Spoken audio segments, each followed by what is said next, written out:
I'm most proud of how I didn't just come back, but I came back playing at the highest high school level possible and playing well at a high level, for sure.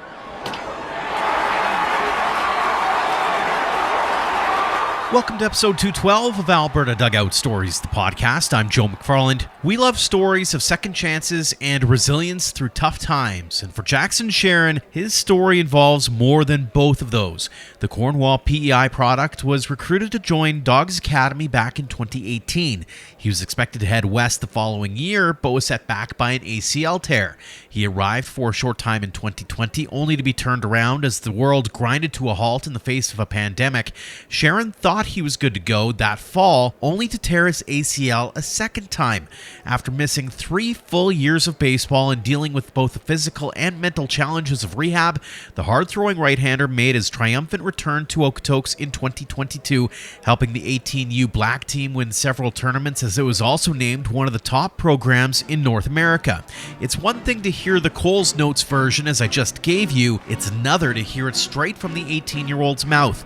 So here is our candid conversation with Jackson Sherren. Jackson, thanks so much for joining us here on the podcast. Yeah, thanks for having me. So, you like 5 a.m. wake-up calls, eh? Yeah, it's become accustomed to it when you're out in Okotoks, that's for sure. 3 times a week, you got to be up. Well, I guess practice 6:30, but, I like to be early bird gets the worm. I like to be up at 5 a.m., just get the body going, make sure I show up to practice, I'm ready to go. So, what's sleeping in for you, like 7?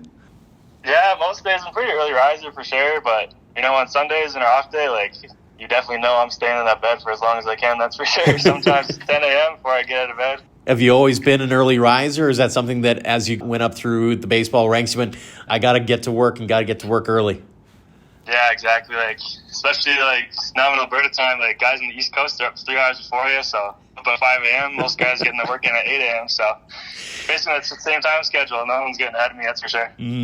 Walk us through a typical day for you during the winter when you're trying to put in the work for baseball. So it probably starts 5 a.m. most of the days for sure, and then I'm a big nutrition guy for sure, so usually I just get a high protein breakfast with some carbs in it for sure, so sometimes I'll have eggs, some toast with some honey just for extra sugars and stuff like that, just to kind of get me going for practice. Then I'll head down to practice probably around 6 a.m. and then get into the field, just do some light stretching before we do our actual routine. Practice will start, I'll play catch, just kind of getting the body loose. Coach will give us instruction on what to do for that day. Then after catch, we'll usually just do our own thing, like bunt Ds or something like that, pick off plays. Then after that, I usually go home, eat food again, that's for sure. And it depends if I work or not. And then if I'm not working, I'll likely go down to the field at 2 o'clock that day to get some yoga in, some stretching, do some knee work or something like that. And after that, just keep taking care of the body, big, gotta take care of your body guy for sure. So after supper, then it's just kind of chill, talk to friends, hang out with friends sort of thing. And then after that, it's throw on a yoga video on the TV, ride the bike, flush out the legs from the day, and then try to get a good 8 hours of sleep. How much do you love the grind? I love the grind. Grind's all part of it. If you don't love the grind, you're not going to do anything in life. So very cool. You have such an interesting backstory, especially over the last couple of years, and we're going to get to that in a second. But you're originally from Cornwall, Prince Edward Island. So tell us a little bit about growing up there and the baseball scene that you grew up in. Yeah, Cornwall, not too much happens in Cornwall, I can't lie. But that was a small town, I think 6,000 people. And then when I was growing up, I had the same coach all the way from Mosquito, or I don't know what they call it now, U13 or to U15. Mm-hmm. So he was great. His name was Hippie. He was the best coach I ever had for sure. And then obviously it's a small province. There's not too many minor baseball teams. So every time I was playing, it was against 3 other teams. It was Western PEI, Eastern PEI, Central PEI, and Mid PEI. So those are the 4 teams. So you kind of know everybody. You always know who you're playing against. You know the coaches. It's all fun for sure. Mm-hmm. Who got you into baseball in the first place? I want to say my parents. Both my parents played baseball, and mom played softball growing up. And then, I don't know, I just kind of became accustomed to it. I played soccer like most kids do, but then I was like, nah, I don't like this game at all. So I was like, yeah, let's just do baseball. I was going to ask, were you a multi-sport guy? Were there other sports that you had interest in, or was it all baseball all the time from a pretty early age? Baseball is definitely the main sport, but I did play hockey up until I moved out to Okotoks. And then in junior high, I also played basketball and volleyball, which I liked a lot. So what was it about baseball that made you go, this is the one I want to chase? It was what I was best at from the beginning. Like, I was always, like, top guy on my team, and just confidence kept growing. And I was like, damn, I can really do something with this. So just kept going up. Do you remember that moment when you said, hey, maybe I could do something more with this? Maybe I could chase a college career or even better? Well, it kind of did start super early. Like, I was 7 years old, and then I was playing on a team of 12 and 13-year-olds at the time. Like, I knew right away that I could have been special. And then just from there, I was always the top guy on my team at home, and then same with, like, provincial teams and stuff. So I was like, yeah, let's ride it. That's for sure. Obviously, it's gotten you pretty far away, especially away from home. And we'll start in 2018 here. You get recruited by Dawgs Academy in Okotoks. How did that all come to be? It was actually, we weren't having a really good tournament. Like, PI never usually does great in those tournaments, but it was like playing for 7th place, I think. It was just a placement game. We're playing Nova Scotia, and then the Dawgs coaches were there, but they're watching one of the recruits on the Nova Scotia team.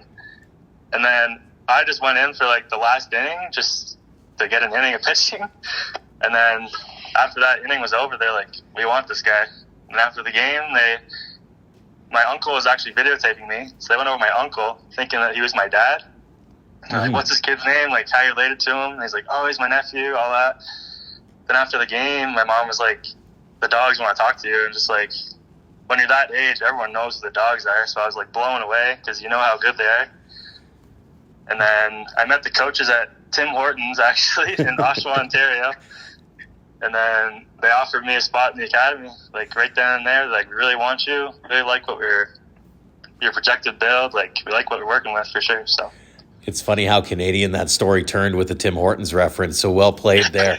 As a 15-year-old, though, you mentioned the age thing. How daunting is that to think about moving across the country to keep chasing a baseball dream? It didn't faze me at all. Like, I was like, yeah, let's do it. Like, this is what I want. Obviously, my mom was like, you're only 15. Like, you sure? Like, do you like the game that much? And I was like, Mom, this is what I want. Like, I always said I was going to play college baseball, like, all that type of stuff. So my dad was on board for sure, but my mom also had second guesses. But eventually, now I'm here, so it worked out.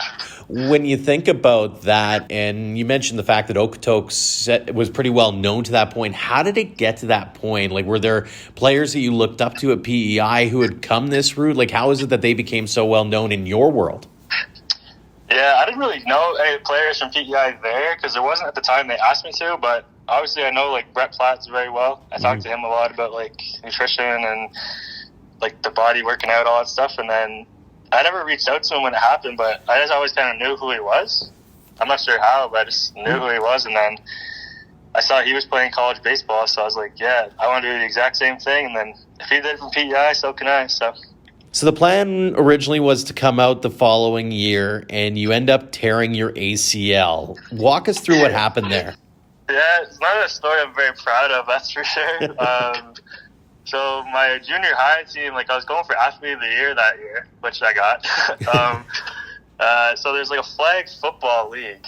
And then I was like, okay, well, I'm going to do it. I want athlete of the year. So we were playing a game, and then keep in mind it's flag football, no tackling, like, no, like, any of that stuff. Mm-hmm. So I got a handoff, and I went to go deke out the opponent, and then I just felt my knee crack a bunch of times and pop when I planted.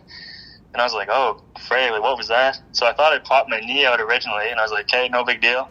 Then I looked down, and it was still in place. So I'm like, frig, something inside for sure. But I never thought it was the ACL. Mm-hmm. And then I was actually misdiagnosed for a few weeks, too. Like, I went to the doctor, and then there was just so much swelling, so they couldn't really get a good look at it. So they told me I pulled my LCL, which is, like, the outer ligament of the knee, out for 6 weeks. So I was like, okay, 6 weeks, whatever. It's all good. And then it wasn't getting any better. So I eventually went in to get an MRI. And then the MRI results came back. And then the doctor was like, well, it's not exactly what we were picturing, but you tore your ACL, and then you strained your MCL, you tore your meniscus, and you strained your LCL. So I was like, frig. Then I had to get the talk, like, it's 9 months minimum before I return to sports. And then I had a big summer lined up that year too. Like the Dawgs asked me to go to Vanderbilt University with them to play in a tournament and stuff. And I basically had to tell them, like, it's not going to happen. Especially being that young, what's the recuperation like? And it's not just from a physical perspective, but even the mental and emotional standpoint. How challenging was it for you? It wasn't that challenging mentally when I was 15 years old, because I was just like, I'm still young, like, I got time, like, just a minor setback, it's whatever. So it didn't really affect me mentally. It was just like, it was more physically for sure, because you're having to go to the gym like 6 times a week, and then I was there for upwards of 2.5 hours, 6 times a week, just doing rehab. But yeah, like, it's really tough physically, because after 2 months, you feel 100% fine. But you know, you're still more than half a year away from being where you want to be.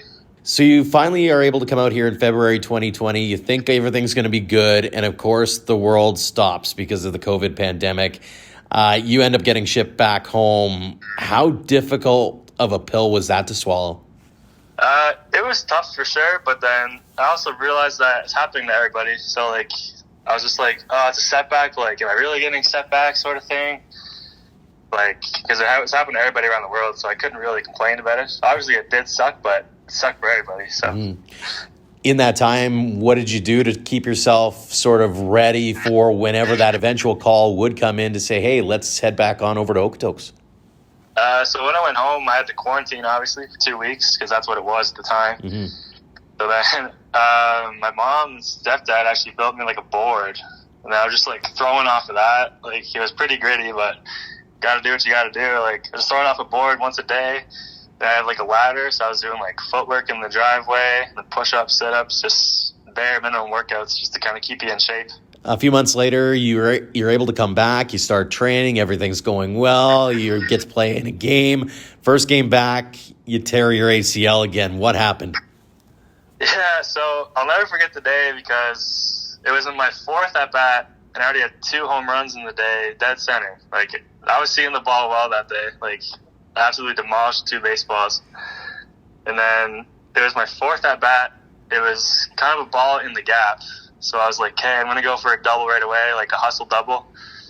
And then I decided not to right away. So I slammed on the brakes, and then the exact same pop, crack, everything happened again. And I was just down, and then I knew it happened right away. So I was pretty overwhelmed. I was like, I was in tears, obviously, and then slammed my helmet in the ground, cracked my helmet. Like, it's kind of it was a scene for sure. You mentioned that it wasn't that bad coming back from it emotionally the first time around. Physically, you know what you're coming up against. So is your mindset changed at all because of the time that's passed, and because it's got to be frustrating because you've gone through basically 3 years without getting to actually take in a full season? Yeah, like, I knew what was happening physically, so I was like, hey, did it once, can do it again for sure. But mentally, I struggled big time. Like, it was definitely the lowest point in my life for sure. Like, I really struggled with mental health during that first few weeks anyways. It was just like, I wasn't motivated to do anything. Like, wasn't eating very much, wasn't like working out, basically just laying down, just feeling sorry for myself. Was questioning my baseball future, obviously, like anybody else would, because sometimes an ACL is like career ending for some people. But then after a few weeks, like, I talked to some of my teammates, like Carson Heimarsh, who I go to a lot, just when I need to like get stuff out and stuff. And then he was just kind of like, yeah, it sucks, but like, what's feeling sorry about yourself gonna do? Like, you just gotta control what you can control. Couldn't control, I tore my ACL again, but one thing I could control is how I come back from it. So. And he came back from it, obviously, put in the work, 2022 hits. You're finally able to get back on the field again with the 18U black team with Dawgs. That team's been heralded for how good it was, and you obviously did really well team-wise. What was it like, though, getting back onto that field that first time and going through those first couple of weeks and going, oh, yeah, this is what normal kind of feels like again? Yeah, like, even when I was playing catch and stretching before the game, I was like, dang, I really miss this. Like, it's been 3 years since I was able to participate in team warm-up. I was like, wow. But no, like, my first at-bat back, it was when it really hit me. I was like, well, like, I'm playing in a game. Like, I'm finally back. Like, I was thinking about all the hard work that went behind it. Like, the 4:30 a.m. wake up calls to bike to the gym to get to rehab, like all that type of stuff. So it was really, I wasn't like emotional, but I was kind of more like shell shocked, and I was like, wow, I'm finally back. Mm-hmm. Do you take that moment at any point to kind of soak it all in? Like, and I've talked to different athletes who go through the pro ranks, but because you've put up with so much adversity, do you take that step back and soak it all in to become grateful, I guess, for the opportunity that's come before you? Yeah, definitely. Like every time I step in the field, I always like pat my chest, look up in the sky, because I'm just grateful to be there every single day now. It's just like, it's never a day, oh, I got to practice. Like, I don't want to practice. It's like, damn right I want to practice. I've been practicing like 3 years before that. So I was like, no, I'm grateful every time I step on there. I never take a moment for granted anymore. Not only did the team do really, really well, you did well. You mentioned you threw a no-hitter at one point this past year. What was it like getting to see all that hard work and determination and perseverance pay off? Yeah, it was amazing. Like, it didn't really hit me that I threw like a no-hitter after either. Like, I'm a pretty chill, laid-back guy. Like, I don't show emotion like ever. And after I got the final out, I was just like, sweet, like, it's cool.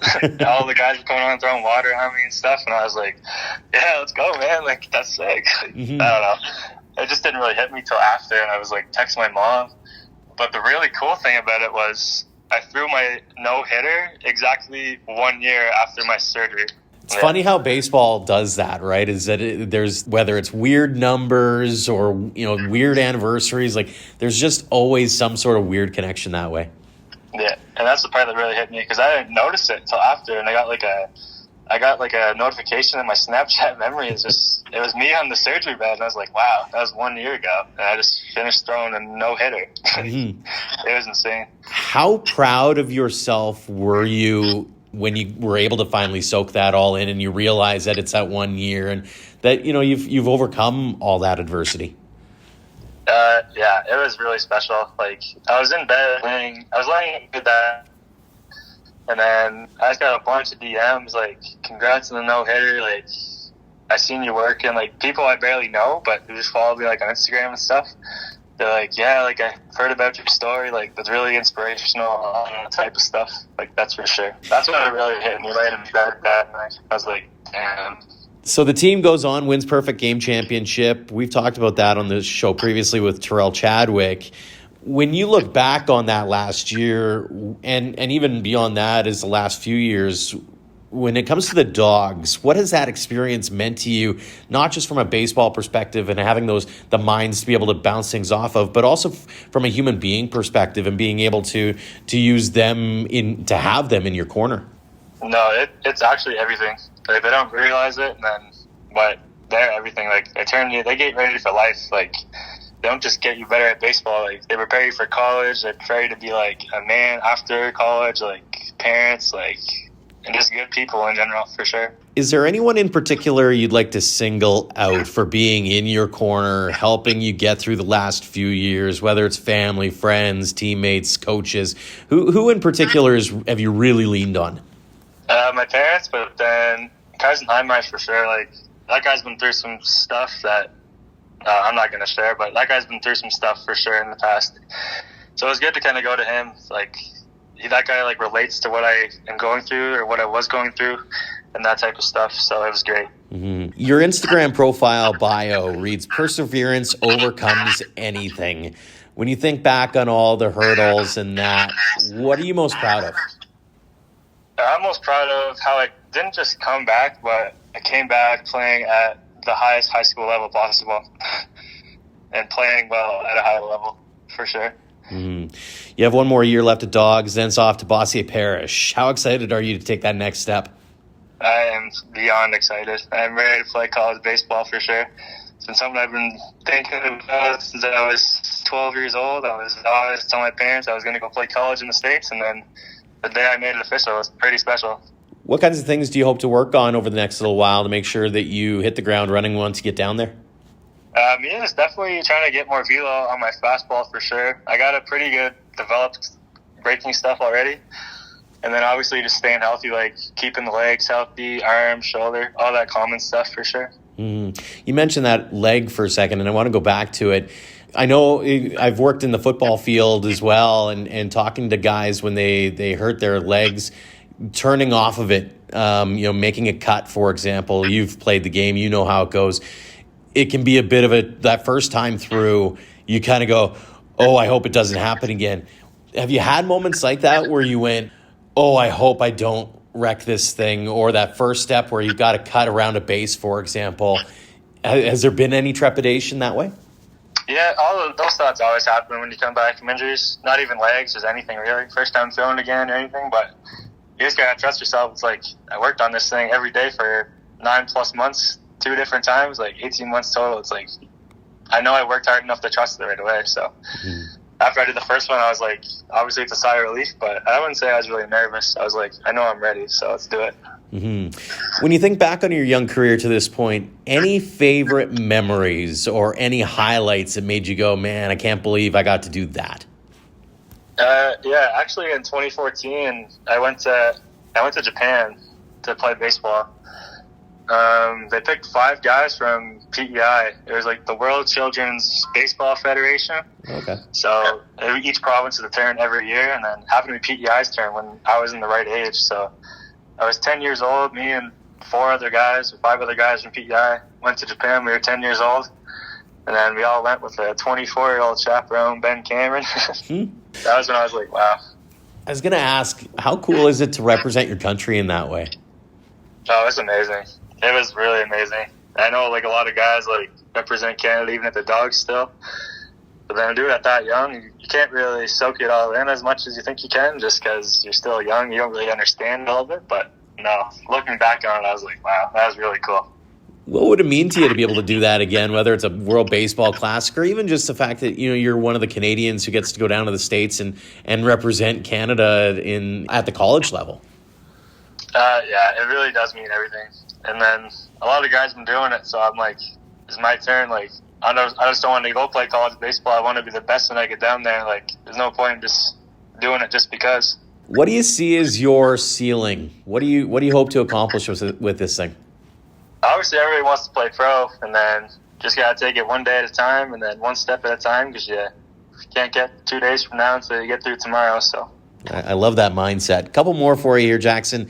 Let's say you're walking the halls with the Dawgs and you see some of those younger players and they start picking your brain a little bit. They want to get a little bit of advice for maybe making it to that next level or getting to that 18U black team, for example. What would you say to them? What would you want to impart wisdom-wise on them? Me personally, it would just be like, don't care. Well, care about what people say to you, but just to a certain extent. Like, obviously, you're going to be playing with kids or some of them got obviously different personalities. They'll be like, oh, he's not that good. Like, people are always going to say stuff eventually. Like, no matter, you can't control it. So it's always going to happen. So just don't care about what they say. It's you versus you. It's not you versus the guy next to you. So you can only get good as you put yourself to be. So very cool. Final question for you. I'm sure you've heard it a time or two. What does the game of baseball mean to you? Oh, it means everything. Baseball's in my life since I've been, 5 years old now? And I can't imagine my life without it, that's for sure. It was taken away from me for a little bit, but I made sure to do everything in my power to get back to it. So it really does mean everything. And you certainly have done that, Jackson. Congratulations on not only the success you've had to this point, but also on overcoming such crazy obstacles, continued success going forward. And thank you so much for coming on the podcast and sharing your story. Yeah, thanks for having me. I appreciate it. Thanks again to Jackson Sherren for joining us this week, and thanks to all of you for downloading and listening. If you haven't already, subscribe on your preferred podcast app and help spread the word about the show by leaving us a rating and review. We'd also like to tip our caps to our platinum supporters, the Okotoks Dawgs and AHP Academy, for their amazing generosity and sponsorship. For more on our teammates and how to help us cover our costs, head to albertadugoutstories.com/supporters. Until next time, thank you for all your support online, on social, and on air of Alberta Dugout Stories.